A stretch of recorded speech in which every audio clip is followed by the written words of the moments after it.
ഇന്നലെ ലോകം മുഴുവൻ ശ്രദ്ധിച്ച ഒരു വാർത്തയായിരുന്നു. സ്പെയിനിൻ്റെ അധീനതയിലുള്ള സെബൂട്ടയിലേക്ക് 60,000 പേർ ഒറ്റ ദിവസം കൊണ്ട് അഭയാർത്ഥികളായി എത്തി മൊറോക്കോയിൽ നിന്ന് എന്നുള്ള വിവരം. അല്ല, ഈ ആഫ്രിക്കൻ രാജ്യങ്ങളിൽ നിന്നും അഫ്ഗാനിസ്ഥാൻ പോലുള്ള രാജ്യങ്ങൾ, പാകിസ്ഥാൻ, അവിടെ നിന്നൊക്കെ തന്നെ സ്ഥിരമായി ഇത്തരത്തിലുള്ള ആളുകൾ ഈ വിദേശ ഗ്രീസ്, പിന്നെ ഫ്രാൻസ്, UK, ഇവിടത്തേക്കൊക്കെ ഇതുപോലെ സ്ഥിരം വരുന്നൊരു പരിപാടിയുണ്ട്. പക്ഷെ ഒറ്റ ദിവസം കൊണ്ട് 60,000 പേര് വന്നു എന്ന് പറഞ്ഞാൽ അത് വിശ്വസിക്കാൻ അതും ബുദ്ധിമുട്ടുള്ള കടൽ നീന്തിയാണ് ചെന്നിരിക്കുന്നത്. അതായത് 4-5 കിലോമീറ്റർ കടലിലൂടെ നീന്തിയാണ് ഇത്രയും പേര് ചെന്ന്. ഇവർ മറ്റേ ട്യൂബ് ആ ബോട്ടുണ്ട്, അതിലൊക്കെ ആയിരിക്കും വരുന്നത് ആദ്യം. അത് കഴിഞ്ഞിട്ട് ഇവർ ഒരു പരിധി കഴിയുമ്പോൾ ഇവർ നീന്തണം. അതെ, അപ്പോൾ ഇതിൻ്റെ ഒരു വലിയ പ്രത്യേകത, വലിയ രാഷ്ട്രീയ അന്താരാഷ്ട്രീയ ഇമ്പാക്റ്റുകൾ ഉണ്ടാക്കുന്ന ഒരു പരിപാടിയാണ് ഇതിപ്പം. ഈ സ്ഥലമെന്ന് പറയുന്നത് സത്യത്തിൽ ആഫ്രിക്കയുടെ തീരത്താണ്, വടക്കൻ ആഫ്രിക്കയിലാണ് ഈ സ്ഥലമുള്ളതെങ്കിൽ പോലും ഇത് സ്പെയിനിൻ്റെ നിയന്ത്രണത്തിലുള്ള സ്വയംഭരണ രാജ്യമാണ്. അല്ലാണ്ട് 80,000 അവിടുത്തെ ജനസംഖ്യ എന്ന് പറയുന്നത്. അപ്പോൾ ഈ സെബൂട്ട എന്ന് പറയുന്ന സ്ഥലത്ത് ഇന്ത്യക്കാരാണുള്ളത്. ഇന്ത്യൻ വംശജർ പണ്ട് ഇവിടെ നിന്നൊക്കെ പോയി, പിന്നെ വടക്കൻ സംസ്ഥാനങ്ങളിൽ നിന്നൊക്കെ തന്നെ പോയി. അതായത് സിന്ധിൽ നിന്നുള്ള ഹിന്ദുക്കൾ. സിന്ധ് നമുക്കറിയാം, പാകിസ്ഥാനും ഇന്ത്യയും തമ്മിലുള്ള വിഭജന സമയത്ത് പാകിസ്ഥാനോട് ചേരാനും ഇന്ത്യയോട് ചേരാനും ആഗ്രഹമില്ലാതിരുന്ന ആൾക്കാർ, ആ പ്രദേശത്തുള്ള ആൾക്കാർ, അവരവിടുന്ന് നേരെ ഈ ഒരു കുടിയേറ്റ പാതയുണ്ടല്ലോ, അന്നേ ഒരു കുടിയേറ്റ പാതയുണ്ട് ആഫ്രിക്കയിലേക്ക്, ഇന്ത്യയിൽ നിന്നും ആഫ്രിക്കയിലേക്ക് ഒരു കുടിയേറ്റ പാതയുണ്ട്. ഈ കുടിയേറ്റ പാതയിലൂടെ അവർ ഈ സെബൂട്ടയിൽ എത്തുന്നു. അവിടെ തന്നെ അവർക്ക് അന്ന് ഒരു സ്പെയിനിൻ്റെ നിയന്ത്രണത്തിലാണ്, അവിടെ ഇവർ താമസിക്കുന്നു. ഇവർക്ക് ടാക്സ് ഫ്രീ നഗരമാക്കി. അതുപോലെ മൗറീഷ്യസ്, ഫിജി തുടങ്ങിയ രാജ്യങ്ങളിലൊക്കെ ഇന്ത്യൻ വംശജരുടെ വളരെ കൂടുതലാണ്. ഇവിടങ്ങളെത്ര ഇന്ത്യൻ വംശജർ പ്രസിഡന്റ് വരായിട്ടുണ്ട് ഈ രാജ്യങ്ങളിൽ. അതെ, അത് കാരണം പല കാലഘട്ടങ്ങളിൽ അവിടെ ചെന്ന് കയറിയവരാണ്. അപ്പം ഇവിടെ ഈ 80,000-ഓളം പേർ വസിക്കുന്നത് കൂടുതൽ ഈ വ്യാപാരം ലക്ഷ്യമിട്ടാണ് അവർ പോകുന്നത്. അവർക്ക് ഈ ടാക്സ് ഫ്രീ സിറ്റി ആക്കി കൊടുത്തപ്പോഴത്തേക്ക് അവിടെ വൻതോതിൽ ഇവർ വ്യാപാരമൊക്കെ തഴച്ചു വളർന്നുകൊണ്ട് നിൽക്കുന്നു. അപ്പോൾ അങ്ങനെ ഇരിക്കുമ്പോഴാണ് ഈ സ്പെയിനിൻ്റെ അധീനതയിലാണല്ലോ ഇതുള്ളത്, സ്ഥലമുള്ളത്. സ്പെയിനിൽ ഈ കുടിയേറ്റക്കാരെ സ്വീകരിക്കണം എന്നൊരു വിധി കഴിഞ്ഞ മാസമാറ്റോ അവിടുത്തെ സ്പെയിൻ സുപ്രീം കോടതി നൽകി. കുടിയേറ്റക്കാർക്ക് വേണ്ട ഷെൽട്ടർ ഒരുക്കണം, അവരെ വേണ്ട രീതിയിൽ പരിഗണിക്കണം, അവരെ പുനരധിവസിപ്പിക്കണം, അവർക്ക് വേണ്ട എല്ലാം ചെയ്തു കൊടുക്കണം എന്നുള്ളൊരു വിധി സുപ്രീം കോടതിയിലൂടെ ഉണ്ടായി. ഇത് ഉണ്ടായതോടെ വൻതോതിൽ ഇവിടേക്ക് കുടിയേറ്റം ആരംഭിച്ചു. അങ്ങനെയാണ് ഒറ്റ ദിവസം കൊണ്ട് 60,000. അവിടെ ഭയങ്കര തിക്കും തിരക്കും. അപ്പം മൊറോക്കോ ആൾക്കാർ ഇവരെ തടയാൻ ശ്രമിക്കുന്നുണ്ട്, പക്ഷേ അത് നിൽക്കുന്നില്ല. ഇവർ നേരെ വിട്ടടിച്ച് ഇവിടേക്ക് പോവുകയാണ്.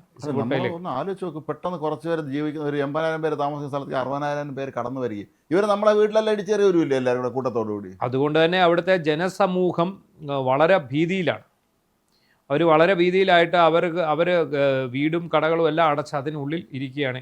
ഈ വരുന്ന ആൾക്കാർ സ്പെയിൻ വിജയിക്കട്ടെ, സ്പെയിൻ കി ജയിന്നും പറഞ്ഞാണ് വരുന്നത്. അത് അവരൊക്കെ താൽക്കാലിക നേട്ടത്തിന് വേണ്ടി മാത്രമേ ഉള്ളൂ. പിന്നെ ഇവരെ സംബന്ധിച്ച് ഏറ്റവും വലിയ ഭയം എന്താണെന്നറിയോ? ഇത് മുസ്ലിം അധിനിവേശമാണ് ഉണ്ടായിരിക്കും. ഈ മൊറോക്കോ എന്ന് പറയുന്ന രാജ്യം മുസ്ലിം പോപ്പുലേറ്റഡ് കൺട്രിയാണ്. 95% മുസ്ലിങ്ങൾ തിങ്ങിപ്പാർക്കുന്ന സ്ഥലമാണ്.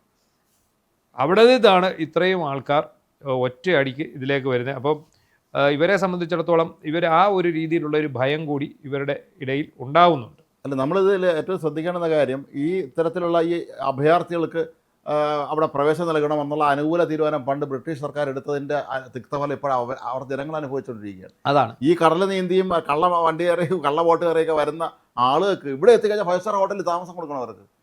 പിന്നെ ഗംഭീര ആഡംബര ഫ്ലാറ്റ്. നമ്മൾ മുമ്പൊരിക്കൽ ഒരു സ്റ്റോറി ഇട്ടുണ്ടായിരുന്നു, അതിലൊരു രസകരമായ ദൃശ്യം നമ്മൾ കണ്ടത്. ഈ അഭയാർത്ഥികൾ 5 സ്റ്റാർ ഹോട്ടലിൽ ജീവിക്കുകയാണ്, ഒരു പണിയും ചെയ്യുന്നില്ല. അവർക്ക് ആഴ്ച തോറും പോക്കറ്റ് മണിയും കൊടുക്കും എന്തെങ്കിലുമൊക്കെ ചെയ്യാൻ. ഒരു പ്ലേറ്റിൽ ഒരു 10-15 മുട്ട വെച്ച് നമ്മൾ കപ്പലണ്ടി കുറയ്ക്കുന്നത് പോലെ ഈ മുട്ട കഴിക്കുകയാണ്. എല്ലാം ഫ്രീ അല്ലേ, അവിടെ വെച്ചിരിക്കുകയാണ്. 5 സ്റ്റാർ ഹോട്ടലാണ്. ഇതുപോലെ അവസാനം ഇപ്പോൾ അവിടുത്തെ ബ്രിട്ടനിലെ ജനങ്ങൾ മുഴുവൻ ഇതിനെതിരായി മാറിക്കഴിഞ്ഞു. മാത്രമല്ല, ഇവർ പലരും ഭയങ്കരമായ ക്രിമിനൽ പശ്ചാത്തലമുള്ളവരായിരുന്നു. അവിടെ പെൺകുട്ടികളെ ബലാത്സംഗം ചെയ്യുന്നതും കൊലപാതകം നടത്തുന്നതിലും ഒക്കെ തന്നെ ഈ കക്ഷികൾ വളരെ വ്യാപകമായി പ്രതികളാക്കപ്പെടുകയും ഇവരാകെ ജനങ്ങൾ അവരെ ഭയക്കുന്ന ഒരവസ്ഥയിലേക്ക് എത്തി. ബ്രിട്ടനിൽ ഇപ്പോൾ ആ പ്രശ്നം നേരിടുന്നു. പക്ഷേ ഇവിടെ സംഭവിച്ചിട്ടുള്ള സ്പെയിനിനെ ഇസ്രായേലിട്ട് പണി കൊടുത്തതാണ് എന്നാണ് ഇപ്പോൾ ആരോപണം വരുന്നത്. അതെ, സ്പെയിനിനെ ഇസ്രായേൽ ചതിച്ചതാണ് എന്ന രീതിയിൽ സ്പെയിനിലെ മന്ത്രിമാർ, വിദേശകാര്യമന്ത്രി അടക്കം അങ്ങനെ ഒരു പ്രസ്താവനയുമായിട്ട് രംഗത്ത് വന്നിട്ടുണ്ട്. അതായത് ഗസ പ്രശ്നത്തിൽ പലസ്തീനൊപ്പം സ്പെയിൻ നിന്നു എന്നുള്ള ഒറ്റ ഈ പ്രശ്നത്തിൻ്റെ പേരിലാണ് അങ്ങനെ ഒരു ഇത് വന്നിരിക്കുന്നത്. ഇസ്രായേലിനെ സംബന്ധിച്ചിടത്തോളം അവർക്കെതിരെ ആരെങ്കിലും നിന്നിട്ടുണ്ടെങ്കിൽ അവൻ എവിടെ കൂടെ ഇട്ടെങ്കിലും ഒരു പാര വയ്ക്കുക എന്നുള്ളത് അവരുടെ രീതിയാണ്. അവർ വിടില്ല, അവർ പുറകെ നിന്ന് പോകും. പക്ഷേ ഈ 60,000 പേരെ കാട്ടിത്തെളിച്ച് കൊണ്ടുവരിക എന്ന് പറഞ്ഞാൽ ചില്ലറ കാര്യമില്ല. എന്തായാലും മൊറോക്കോ അത്ര ദരിദ്ര രാജ്യമാണോ എന്നൊരു സംശയമുണ്ട്. ഇത്രയും പേര് കൂട്ടത്തോടുകൂടി ഇങ്ങോട്ട് വരിക എന്ന് പറയുമ്പോൾ അല്ല, മൊറോക്കോ എനിക്ക് തോന്നുന്നു ലോകത്തിലെ ഏറ്റവും വലിയ ഫെർട്ടിലൈസേഴ്സ് പ്രൊഡ്യൂസേഴ്സ് കൺട്രിയാണ്. അതായത് ഏറ്റവും കൂടുതൽ ധാതുക്കൾ രാസവള ഫാക്ടറികളുള്ള സ്ഥലമാണ് മൊറോക്കോ. അപ്പോൾ അവരെ സംബന്ധിച്ചിടത്തോളം അവിടെ സാമാന്യം ഭേദമല്ലാത്ത സാമ്പത്തിക സ്ഥിതിയുള്ള ഒരു രാജ്യം തന്നെയാണ്. പിന്നെ ഇപ്പോഴും ഈ സ്പെയിനിലേക്ക് ഇവർ പോകാൻ എനിക്ക് തോന്നുന്നു യൂറോപ്യൻ കൺട്രികളിൽ പോകാൻ ഷെങ്കൻ വിസ വേണം. ഷെങ്കൻ വിസയുമായിട്ട് ചെന്ന് കഴിഞ്ഞാൽ യൂറോപ്പിൽ എവിടെയും സഞ്ചരിക്കുക, അവരവിടെ നിയമവിധേയമായി മാറുകയും ചെയ്യും. അപ്പോൾ ഈ ഇറ്റലി ഇങ്ങനെ ഈ ഷെങ്കൻ വിസ കൊടുക്കുന്നത് നിർത്തിവെച്ചു എന്നാണ് ഇപ്പോൾ പറയുന്ന ഏറ്റവും പ്രധാനപ്പെട്ട കാര്യം. ഈ സ്പെയിനിൻ്റെ അയൽ രാജ്യങ്ങളൊക്കെ തന്നെ ഭീതിയിലാണ്. ഇവർ സ്പെയിനിലേക്ക് എത്തിക്കഴിഞ്ഞാൽ മറ്റുള്ളവരെ ഇത് ബാധിക്കും എന്നൊരു ഭയം സംഭവിക്കും. അതാണ് വന്നിരിക്കുന്നത്. അപ്പോൾ ഈ സെവൂട്ടയിലേക്ക് ഈ ഇവരെത്തുന്ന ഒരു രീതി അവിടെയാണ് നമ്മൾ മനസ്സിലാക്കേണ്ടത്. ഇത് വളരെ കുറഞ്ഞ ദൂരമല്ലേ ഉള്ളൂ. ഇത്രയും ദൂരം ഒരു നീന്തുകയാണ്, അത് സ്ത്രീകളും കുട്ടികളും അടക്കമാണ് നീന്തുന്നതെന്ന് പറയുന്നു. അപ്പോൾ എന്താണെങ്കിലും ഒരു ഹെൽപ്പിംഗ് ടൂൾ ഇതിനകത്ത് ഉണ്ടാകണം. അതുപയോഗിച്ചാണ്. പക്ഷേ ഇവരെ ഇത്രയും പേര് ചെല്ലുമ്പോൾ ഇവരെ തടയാൻ അവർക്ക് സാധിക്കുന്നില്ല. സാറിന് UK വരുന്ന കക്ഷികൾ പലരും ഗ്രീസിലും ഫ്രാൻസിലും ഒക്കെ വന്നിട്ടാണ് പിന്നെ അങ്ങോട്ട് ചാടുന്നത്. പക്ഷെ അവരെ ആലോചന തടയാൻ ഇവർ വന്ന് ഈ ബോട്ടുകൾ കാറ്റഴിച്ച് വിടാനൊക്കെ അവിടെ സംവിധാനങ്ങൾ ഏർപ്പെടുത്തിയിട്ടുണ്ട്. പക്ഷേ ഇത് എത്രയെന്നും പറഞ്ഞ് ചെയ്യാൻ പറ്റും? ഇവരിങ്ങനെ കടൽ പോലെ വരെയല്ല എല്ലാവരും കൂടെ. മാത്രമല്ല ഇവർ പലപ്പോഴും ഈ ദരിദ്ര രാജ്യങ്ങളിൽ നിന്നൊക്കെ ഈ ബോട്ടുകളിൽ കള്ള ബോട്ടിൽ പുറപ്പെട്ട് ഇവർക്ക് ജീവനോടെ അങ്ങ് എത്തുമോ എന്നൊന്നും അറിയില്ല. നമുക്ക് തന്നെ ഓർമ്മയുണ്ട്, കുറേ വർഷം മുമ്പ് ഈ ശ്രീലങ്കയിൽ നിന്നങ്ങാണ്ട് കുറേ പേര് വന്ന് കൊച്ചിയിൽ നിന്ന് ഈ ഓസ്ട്രേലിയയിലേക്ക് അങ്ങോട്ട് പോയിട്ട് പിന്നെ അവർക്ക് യാതൊരു വിവരമില്ലാന്ന്.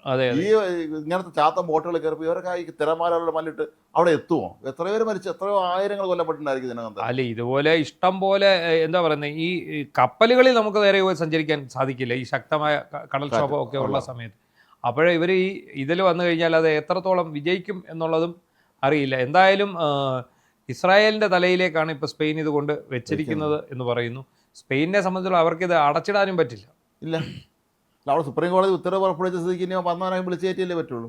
എന്തായാലും ലോകം കണ്ടിട്ടുള്ളതിൽ വെച്ച് ഏറ്റവും വലിയ ഒരു അധിനിവേശം എന്ന് തന്നെ വേണം പറയാൻ. അതായത് ഈ വിരുന്നുകാരായി വന്നവർ വീട്ടുകാരായി മാറുമോ എന്നുള്ള ഭീതിയിലാണ് അവിടുത്തെ തദ്ദേശീയരായിട്ടുള്ള ജനങ്ങൾ. അതെ, മാത്രമല്ല ഇവരിൽ ക്രിമിനൽ പശ്ചാത്തലമുള്ള എത്ര പേര് കാണുമായിരിക്കും. അവരൊക്കെ കൊള്ളയൊക്കെ നടത്തും, അവർ കൂടെ ജീവിക്കേണ്ടേ അവർക്ക്. അവരെങ്ങനെ ജീവിക്കാം? അവർ ഇവിടുത്തെ അവരെ പ്രാഥമിക ആവശ്യം നിർവഹിക്കാൻ അവരവിടെ പോകും. എല്ലാം കൂടി ഇത്രയും 60,000 പേര് ഒരു ദിവസം കൊണ്ട് കയറി വന്നെങ്കിലേ 80,000 പേര് താമസിക്കുന്ന ഒരു സ്ഥലത്ത് 60,000 പേരെ പുറത്തുനിന്ന് കയറി എന്നുള്ള അവസ്ഥ എന്തായിരിക്കും? അതാണ് ഇതിനകത്ത് ഇപ്പം ശരിക്കും നെതന്യാഹു പണി കൊടുത്തു എന്നാണ് ഒരു ഇങ്ങേര് പറയുന്നത്. അവരുടെ പ്രധാനമന്ത്രി പെട്രോ സാഞ്ചസ് പറഞ്ഞിരിക്കുന്നത് ഇവർ പ്രതികാരം ചെയ്യുന്നു. നീ പക വീട്ടുകയാണല്ലേടാ എന്ന് NFREC ചോദിച്ച പോലെ നീ പക വീട്ടുകയാണേ അല്ലേ എന്നാണ് ഇവരുടെ ചോദ്യം. അതായത് ഇസ്രായേൽ ഈ ഗാസയിൽ ആക്രമണം നടത്തുമ്പോൾ ഇസ്രായേലിനെ ഉപദേശിച്ചുകൊണ്ടിരുന്ന ആളാണ് സ്പെയിൻ. അധിനിവേശത്തെ പ്രോത്സാഹിപ്പിച്ചുകൊണ്ടിരുന്ന ആൾക്കാരാണ്.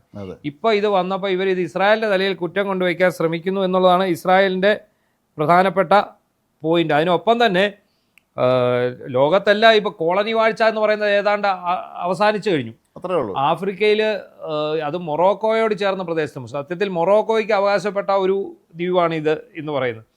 അവിടേക്ക് ഈ ആഫ്രിക്കൻ കോളനിവൽക്കരണത്തിന് സ്പെയിൻ ഇപ്പോഴും തുടരുന്നതിലുള്ള പരിഹാസവും ഇവർ അറിയിച്ചിട്ടുണ്ട്. ഈ ഇസ്രായേൽ. അങ്ങനെ കുറേ വിഷയങ്ങൾ ഇതിനകത്ത് വന്നിട്ടുണ്ട്. അപ്പോൾ എന്താണെങ്കിലും ഒരു കാര്യം ഉറപ്പാണ്, സ്പെയിൻ സർക്കാരിനെ ബലഹീനമാക്കാനുള്ള ഇസ്രായേലിൻ്റെയും UN-ൻ്റെയും സംയുക്ത ശ്രമങ്ങളുടെ ഭാഗമാണ് അതിർത്തിയിലെ പ്രതിസന്ധി എന്നാണ് സ്പാനിഷ് MP ഗബ്രിയേൽ റൂഫിയാൻ പറയുന്നത്. ഈ ഇസ്രായേലിനെ സംബന്ധിച്ചിടത്തോളം ഞാൻ നേരത്തെ പറഞ്ഞതുപോലെ അവർക്ക് എന്തെങ്കിലും ഉപദ്രവം ചെയ്തിട്ടുണ്ടെങ്കിൽ അവർ തിരിച്ച് ചെയ്യാനുള്ള സാധ്യതയുണ്ട്. പക്ഷേ ഇത്രയും പേരൊക്കെ എങ്ങനെ കൊണ്ടുവരുന്നതാണ് ഞാൻ ആലോചിക്കണം. 60,000 പേരൊക്കെ ഈ സ്പെയിനിലെ കോടതി വിധി അറിഞ്ഞുകൊണ്ട് അവിടെ നിന്ന് ഇത്രയും പേര് വരിക എന്ന് പറയുമ്പോൾ അതെങ്ങനെയാണ് അവരെ എത്തിച്ചത് എന്നുള്ളത് മാത്രമേ ഇപ്പോഴും മനസ്സിലാവുന്നില്ല. എന്തായാലും ഇസ്രായേൽ ഇവരെ സൈനിക നടപടിക്കെതിരെ പറയുന്നു. അതായത് ഗാസയിൽ ഇസ്രായേലിൻ്റെ സൈനിക നടപടി നടന്നപ്പോൾ അതിനെ വിമർശിച്ച സ്പെയിനാണ് ഇപ്പോൾ അവിടെ നേരിട്ട് അഭയാർത്ഥികൾ വന്നപ്പോൾ ചെയ്യാൻ പോകുന്നത് എന്ന് പറയുന്നു.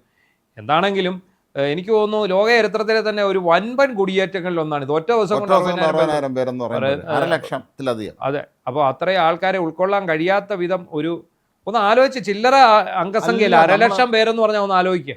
പെട്ടെന്ന് ഒരു നിമിഷത്തിൽ നമ്മളെ വീട്ടുകാർ വന്ന അവസ്ഥ ആലോചിക്കും, ഇത്രയും ഒരു 50 പേര്.